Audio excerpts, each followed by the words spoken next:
Lisa, with all the permutations here, 17 counts, 12 jury members, we have to have a unanimous decision here. There's a lot of things that could happen. There are, and I think in light of what has been happening, we have Uvalde, we've got the Buffalo shooter. Maybe, just maybe, they will go with the death penalty decision to set a precedent for people who are going forward and planning something like this again, to say this is it, this is enough, and we're going to go ahead and activate that as one of our resources to try to prevent future mass killings. Yeah, when we see this in the context of Uvalde, you start thinking, did we learn nothing? But that's a whole different story, which we are not going to get into at this moment. I'm sure as that case continues to explore the responsibilities of those involved, we may get back into it. So you hear Stacey Lapel talk a couple of times about Scott. Well, she's talking about Scott Beagle, who she may be one of the last to have seen him alive because he was one of the 3 staff/teachers killed by Nikolas Cruz on that day. So Paul Townsend's here. He's a criminal defense attorney. Lisa Lockwood here, former SWAT, now criminal analyst.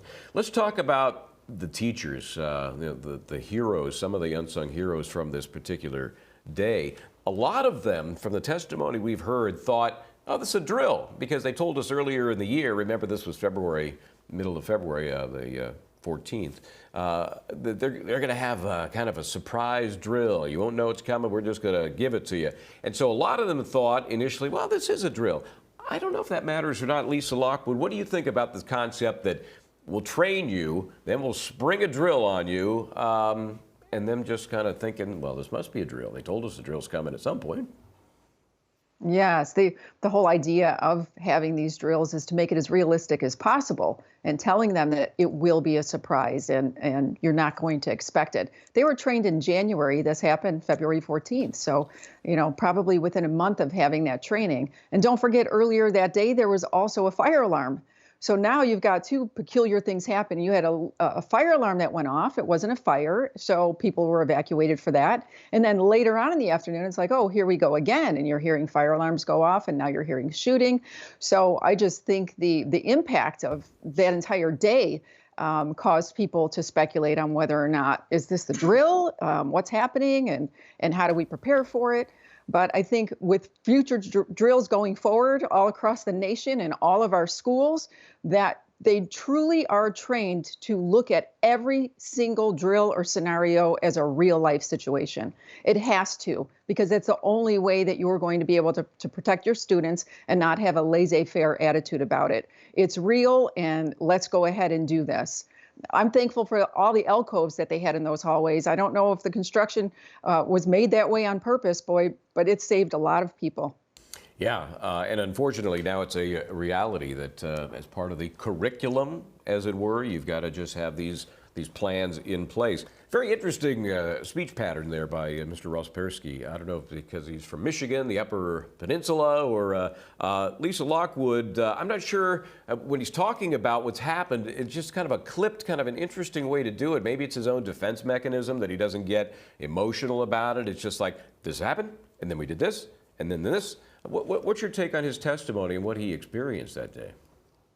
Yeah, incredible. Yes, he does have a very pronounced cantation in the way that he speaks, and I would attest to that. I grew up in Chicago, and everybody calls me out on my accent too. And being so close to Michigan, yes, that's a common speech pattern.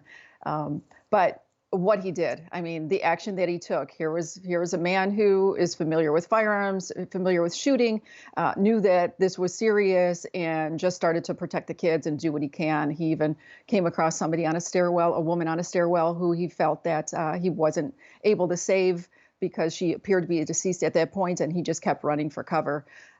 So incredible. The first one we listened to, that was the one that was powerful. The first one where he said, you need to get out of here. Something bad is about to happen. I mean, in those moments, my police just comes out like I just would have tackled this guy, in that moment. But what did he know? He didn't know if there were more people in the building. He didn't know, did he have accomplices? So he just left. He started running, and he protected himself, and he survived, thankfully. So just the getting into that building, that to me is the hardest part. We always talk about hardening the target, making sure that these buildings are impenetrable. You can't just get out of an Uber and walk into a high school and start shooting. Where are people are opposed to it, but I do believe we need metal detectors. We need off-duty police officers and/or retired military to help protect these schools. It's not going away, Michael. It just keeps getting more and more aggressive, and these kids have a myriad of mental disorders, bullying, and is that going to stop? It's not. It's part of our culture. It's part of what's happening, and we have to do something to protect these kids. It just seems so different place to place. Where my kids went to high school, even in more recent years, you had to be buzzed in. I mean, there's just nobody is just walking in the door, and yet here we are in Uvalde, Right. Texas, where apparently you can just still, even today, walk in the door. So there's Kyle Lehman, clearly just lucky to be alive with some serious injury to an ankle, but could have been far worse as bullets were flying near his head, bouncing off of a building he's taking cover behind. Lisa Lockwood, this just sounds like some bad TV show, but these weapons, this AR-15, we know it's a political hot button. But from your perspective, give us a sense of how powerful that weapon is. And we hear a victim like this who's shot in the ankle, and his reference was, his ankle was kind of blown off. Yeah, they are certainly very powerful. When I was a police officer, I owned one. And yes, and the trigger pull is very easy. So very powerful, has the ability, to pull the trigger rapidly, to have a lot of bullets spraying.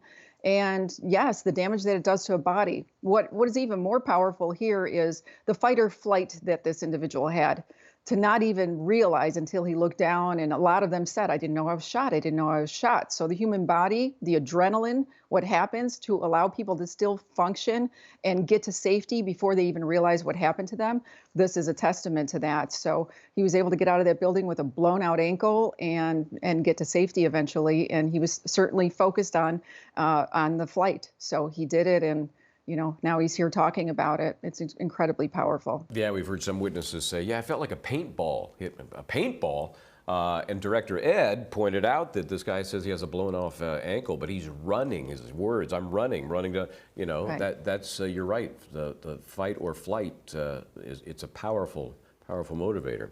Okay, so just like Kyle, Cruz ran across those fields, and he was really just blending in with everybody else fleeing. That's at about 2:30, right? So stay tuned. We're going to talk about where he went after the shooting when we come right back.